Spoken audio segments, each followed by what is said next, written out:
хариуцлага гэдэг зүйл чинь бүгд хамгийн чухал. Одоо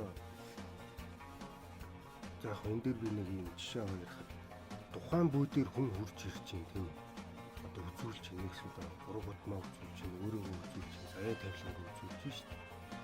Тэгэхэд тэрний ураг удам болоод өөрийнх нь хөв заяатай шийдэгдэж байгаа юм дээр тэр бүх хариуцлагатай байж шүү.